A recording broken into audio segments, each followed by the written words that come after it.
Hi! So today we are picking up in chapter 3 and 4 of The Lion, the Witch, and the Wardrobe by C.S. Lewis, published by Harper. As usual, there will be questions at the end of this, but they're also listed in the description box in case you want to take a look ahead of time. So without further ado, we're going to be starting at the end of chapter 2, just so we can get a running start into chapter 3. "Then be off home as quick as you can," said the fawn. "And can you ever forgive me for what I meant to do?" "Why, of course I can," said Lucy, shaking him heartily by the hand. "And I do hope you don't get into dreadful trouble on my account." "Farewell, daughter of Eve," said he. "Perhaps I may keep the handkerchief." "Rather," said Lucy, and then ran toward the far-off patch of daylight as quickly as her legs would carry her. And presently, instead of rough branches brushing past her, she felt coats, and instead of crunching snow under her feet, she felt wooden boards. And all at once she found herself jumping out of the wardrobe into the same empty room from which the whole adventure had started. She shut the wardrobe door tightly behind her and looked around, panting for breath. It was still raining, and she could hear the voices of the others in the passage. "I'm here!" she shouted. "I'm here! I've come back! I'm all right!" Chapter 3. Edmund and the Wardrobe. Lucy ran out of the empty room into the passage and found the other three. "It's all right," she repeated. "I've come back." "What on earth are you talking about, Lucy?" asked Susan. "Why," said Lucy in amazement, "haven't you all been wondering where I was?" "So you've been hiding, have you?" said Peter. "Poor old Lou, hiding and nobody noticed. You'll have to hide longer than that if you want people to start looking for you." "But I've been away for hours and hours," said Lucy. The others all stared at one another. "Batty," said Edmund, tapping his head. "Quite batty." "What do you mean, Lou?" asked Peter. "What I said," answered Lucy. "It was just after breakfast when I went into the wardrobe, and I've been away for hours and hours, and had tea, and all sorts of things have happened." "Don't be silly, Lucy," said Susan. "We've only just come out of that room a moment ago, and you were there then." "She's not being silly at all," said Peter. "She's just making up a story for fun, aren't you, Lou? And why shouldn't she?" "No, Peter, I'm not," she said. It's a magic wardrobe. There's a wood inside it, and it's snowing, and there's a fawn and a witch, and it's called Narnia. Come and see." The others did not know what to think, but Lucy was so excited that they all went back with her into the room. She rushed ahead of them, flung open the door of the wardrobe, and cried, "Now, go in and see for yourselves." "Why, you goose," said Susan, putting her head inside and pulling the fur coats apart. "It's just an ordinary wardrobe. Look, there's the back of it." Then everybody looked in and pulled the coats apart, and they all saw, Lucy herself saw, it was a perfectly ordinary wardrobe. There was no wood and no snow, only the back of the wardrobe with hooks on it. Peter went in and rapped his knuckles on it to make sure that it was solid. "A jolly good hoax, Lou," he said as he came out again. "You have really taken us in, I must admit. We have believed you." "But it wasn't a hoax at all," said Lucy. "Really and truly, it was all different a moment ago. Honestly, it was, I promise." "Come on, Lou," said Peter. "That's going a bit far. You've had your joke. Hadn't you better drop it now?" Lucy grew very red in the face and tried to say something, though she hardly knew what she was trying to say, and burst into tears. For the next few days she was very miserable. She could have made it up with the others quite easily at any moment if she could have brought herself to say that the whole thing was only a story made up for fun. But Lucy was a very truthful girl, and she knew that she was really in the right, and she could not bring herself to say this. The others, who thought she was telling a lie, and a silly lie too, made her very unhappy. The two elder ones did this without meaning to do it, but Edmund could be spiteful, and on this occasion he was spiteful. He sneered and jeered at Lucy and kept on asking her if she'd found any other new countries in other cupboards all over the house. What made it worse was that these days ought to have been delightful. The weather was fine, and they were out of doors from morning to night, bathing, fishing, climbing trees, and lying in the heather. But Lucy could not properly enjoy any of it. And so things went on until the next wet day. That day, when it came to the afternoon and there was still no sign of a break in the weather, they decided to play hide and seek. Susan was it, And as soon as the others scattered to hide, Lucy went to the room where the wardrobe was. She did not mean to hide in the wardrobe, because she knew that would only set the others talking again about the whole wretched business.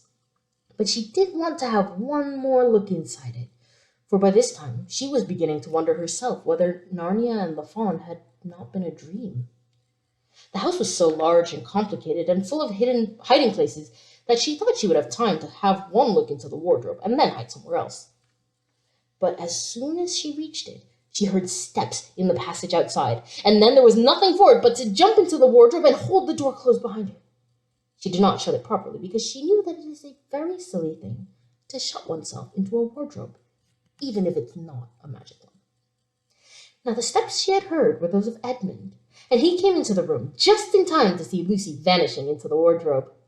He at once decided to get into it himself, not because he thought it a particularly good place to hide, but because he wanted to go on teasing her about the imaginary country. He opened the door. There were the coats hanging up as usual, and a smell of mothballs and darkness and silence, and no sign of Lucy. "She thinks I'm Susan come to catch her," said Edmund to himself, "and so she's keeping very quiet in the back." He jumped in and shut the door, forgetting what a very foolish thing this is to do. Then he began feeling about for Lucy in the dark. He had expected to find her in a few seconds, and was very surprised when he did not. He decided to open the door again and let in some light. But he could not find the door either. He didn't like this at all, and began groping wildly in every direction. He even shouted out, "Lucy! Lou, where are you? I know you're here!" There was no answer, and Edmund noticed that his own voice had a curious sound. Not the sound you expect in a cupboard, but a kind of open-air sound. He also noticed that he was unexpectedly cold, and then he saw a light. "Thank goodness," said Edmund, "of its own accord." He forgot all about Lucy and went toward the light, which he thought was the open door of the wardrobe. But instead of finding himself stepping out into the spare room, he found himself stepping out from the shadow of some thick, dark fir trees into an open place in the middle of a wood. There was crisp, dry snow under his feet, and more snow lying on the branches of the trees. Overhead there was a pale blue sky, the sort of sky one sees on a fine winter day in the morning. Straight ahead of him he saw between the tree trunks the sun, just rising, very red and very clear. Everything was perfectly still, as if he were the only living creature in that country. There was not even a robin or a squirrel among the trees, and the wood stretched as far as he could see in every direction. He shivered. He now remembered that he had been looking for Lucy, and also how unpleasant he had been to her about her imaginary country, which now turned out not to have been imaginary at all.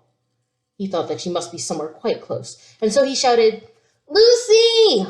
Lucy! I'm here too! Edmund!" There was no answer. "She's angry about all the things I've been saying lately," thought Edmund, and though he did not like to admit that he had been wrong, he also did not much like being alone in this strange, cold, quiet place. So he shouted again, "I say, Lou, I'm sorry I didn't believe you. I see now you were right all along. Do come out. Make it Pax." Still there was no answer. "Just like a girl," said Edmund to himself, "sulking somewhere and won't accept an apology." He looked round him again and decided he did not much like this place, and had almost made up his mind to go home, when he heard, very far off in the wood, a sound of bells. He listened, and the sound came nearer, and at last there swept into sight a sledge drawn by 2 reindeer. The reindeer were about the size of Shetland ponies, and their hair was so white that even the snow hardly looked white compared with them. Their branching horns were gilded and shone like something on fire when the sunrise caught them. Their harness was of scarlet leather and covered with bells. On the sledge, driving the reindeer, sat a fat dwarf who would have been about 3 feet high if he had been standing. He was dressed in polar bear's fur, and on his head he wore a red hood with a long gold tassel hanging down from its point. His huge beard covered his knees and served him instead of a rug. But behind him, on a much higher seat in the middle of the sledge, sat a very different person. A great lady, taller than any woman that Edmund had ever seen. She was also covered in white fur up to her throat, and held a long, straight, golden wand in her right hand, and wore a golden crown on her head. Her face was white, not merely pale, but white, like snow or paper, or ice and sugar, except for her very red mouth. It was a beautiful face in other respects, but proud and cold and stern. The sledge was a fine sight as it came sweeping toward Edmund, with the bells jingling and the dwarf cracking his whip and the snow flying up on each side of it. "Stop!" said the lady, and the dwarf pulled the reindeer up so sharp they almost sat down. Then they recovered themselves and stood champing their bits and blowing. In the frosty air, the breath coming out of their nostrils looked like smoke. "And what, pray, are you?" said the lady, looking hard at Edmund. My name's Edmund," said Edmund, rather awkwardly. He did not like the way she looked at him. The lady frowned. "Is that how you address a queen?" she asked, looking sterner than ever. I beg your pardon, your majesty, I didn't know," said Edmund. "Not know the Queen of Narnia?" cried she. "Ha! You shall know us better hereafter. But I repeat, what are you?" "Please, your majesty," said Edmund, "I don't know what you mean. I'm at school. At least I was. It's the holidays now." Chapter 4. "But what are you?" said the queen again. "Are you a great overgrown dwarf that has cut off its beard?" "No, your majesty," said Edmund. "I never had a beard. I'm a boy."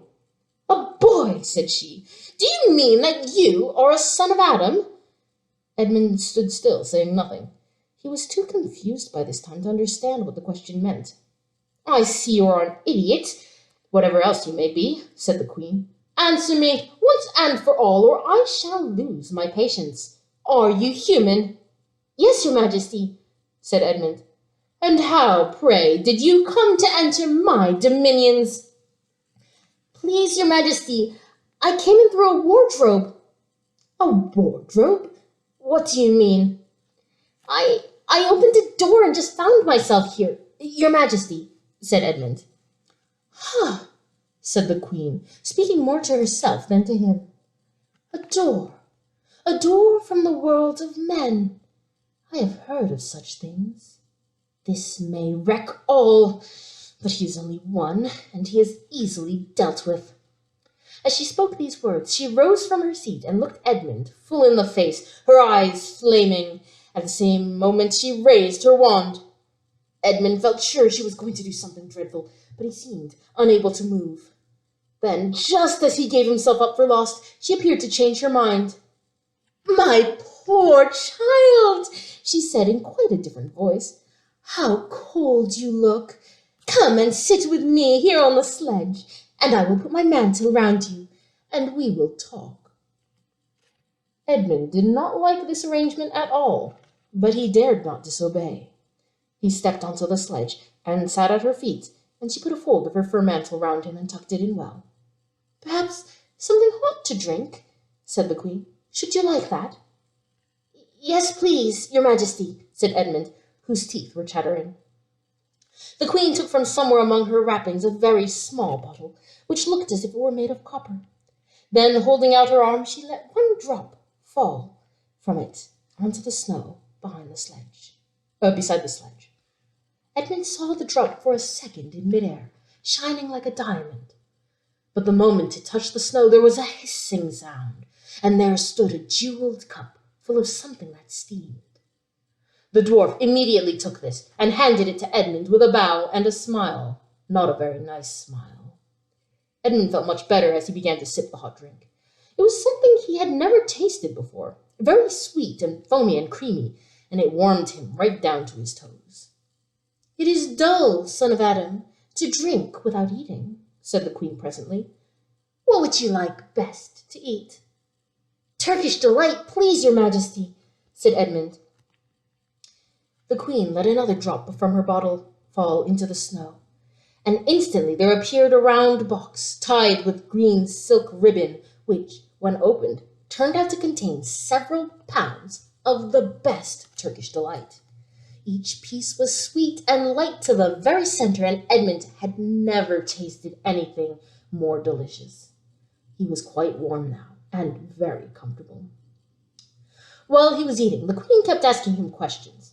At first, Edmund tried to remember that it is rude to speak with one's mouth full, but soon he forgot all about this and thought only of trying to shovel down as much Turkish delight as he could. And the more he ate, the more he wanted to eat, and the more he ate, the more he wanted to eat, and he never asked himself why the queen should be so inquisitive.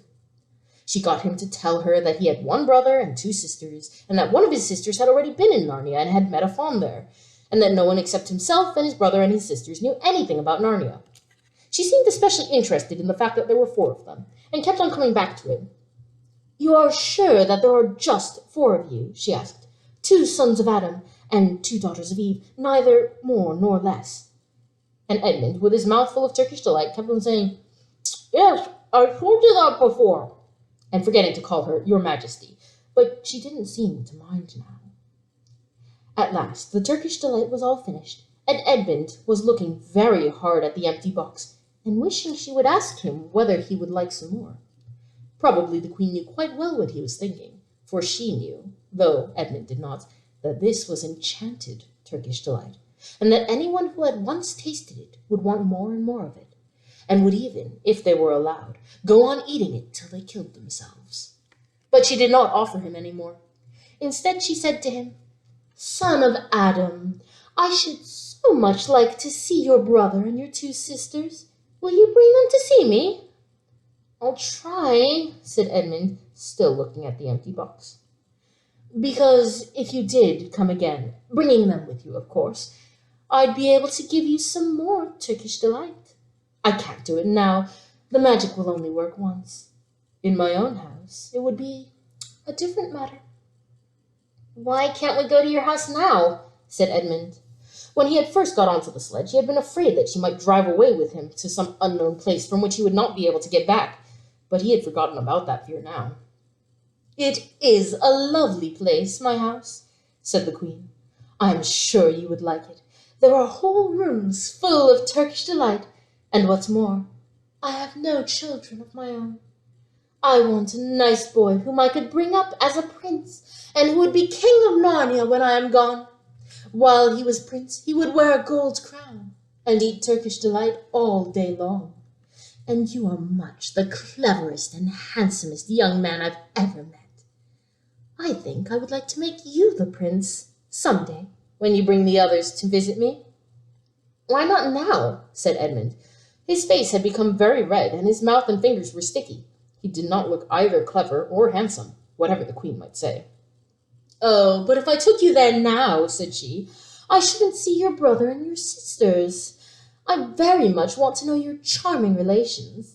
You are to be the prince, and, later on, the king. That much is understood. But you must have courtiers and nobles. I will make your brother a duke, and your sisters duchesses." "There's nothing special about them," said Edmund. "And anyway, I could always bring them some other time." "Ah, but once you were in my house," said the queen, "you might forget all about them. You would be enjoying yourself so much that you wouldn't want to bother of going to fetch them. No, you must go back to your own country now and come to me another day. With them, you understand. It's no good coming without them." "But I don't even know the way back to my own country," pleaded Edmund. "That's easy," answered the queen. "Do you see that lamp?" She pointed with her wand, and Edmund turned and saw the same lamp-post under which Lucy had met the fawn. "Straight on beyond that is the way to the world of men. And now look the other way." Here she pointed in the opposite direction. "And tell me if you can see 2 little hills rising above the trees." "I think I can," said Edmund. "Well, my house is between those 2 hills. So next time you come, you have only to find the lamp-post, and look for those 2 hills, and walk through the wood till you reach my house. But remember, you must bring the others with you. I might have to be very angry with you if you came alone." "I'll do my best," said Edmund.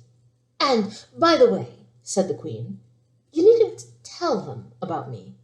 It would be fun to keep it a secret between us 2, wouldn't it? Make it a surprise for them. Just bring them along to the 2 hills. A clever boy like you will easily think of some excuse for doing that.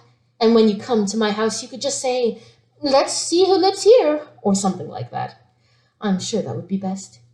If your sister has met one of the fawns, she may have heard strange stories about me. Nasty stories that might make her afraid to come to me. Fawns will say anything, you know. And now, please, said Edmund suddenly, please, couldn't I just have one piece of Turkish delight to eat on the way home?" No, said the Queen with a laugh. "You must wait until next time." While she spoke, she signaled to the dwarf to drive on. But as the sledge swept away out of sight, the Queen waved to Edmund, calling out, Next time, don't forget, come soon." Edmund was still staring after the sledge when he heard someone calling his own name, and looking round he saw Lucy coming toward him from another part of the wood. "Oh, Edmund," she cried, "so you've got in too. Isn't it wonderful? And now—" "All right," said Edmund. "I see you were right, and it is a magic wardrobe after all. I'll say I'm sorry if you like. But where on earth have you been all this time? I've been looking for you everywhere."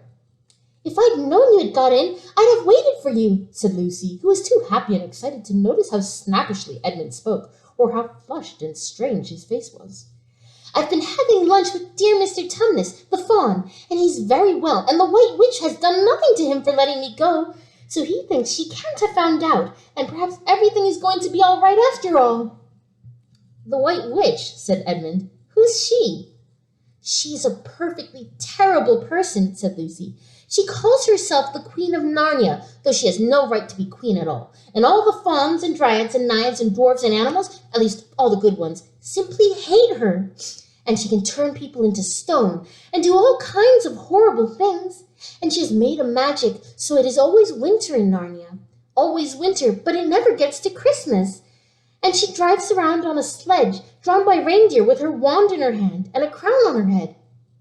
Edmund was already feeling uncomfortable from having eaten too many sweets, and when he heard that the lady he had made friends with,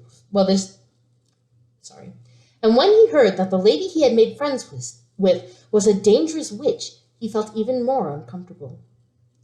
But he still wanted to taste that Turkish delight again more than he wanted anything else. "Who told you all that stuff about the White Witch?" "Mr. Tumnus, the fawn," said Lucy. "You can't always believe what fawns say," said Edmund, trying to sound as if he knew far more about it than Lucy. "Who said so?" asked Lucy. "Everybody knows it," said Edmund. "Ask anybody you like. But it's pretty poor sport standing here in the snow. Let's go home." "Yes, let's," said Lucy. "Oh, Edmund, I am glad you've got in too. The others will have to believe in Narnia now that both of us have been there. What fun it will be!" But Edmund secretly thought it would not be as good fun for him as for her.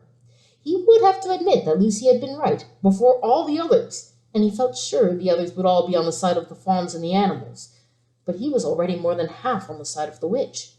He did not know what he would say, or how he would keep his secret once they were all talking about Narnia. By this time they had walked a good way. Then suddenly they felt coats around them instead of branches, and the next moment they were both standing outside the wardrobe in the empty room. "I say," said Lucy, "you do look awful, Edmund. Don't you feel well?" "I'm all right," said Edmund, but this was not true. He was feeling very sick. "Come on then," said Lucy. "Let's find the others. What a lot we shall have to tell them, and what wonderful adventures we shall have now that we're all in it together." So our chapter questions for today are, how would you react if your friend or sibling claimed to have discovered a magical world, and later on in chapter 4, Edmund struggles a lot with this idea of, wanting to eat that Turkish delight again and, kind of aligning with the witch because of it. So have you ever wanted something that was bad for you so much that you decided to choose it instead of ignoring it? That could be anything, like serious or something small. And if so, what were the consequences? And was it worth it in the end? So that's all for today. I'll see you next time. Bye.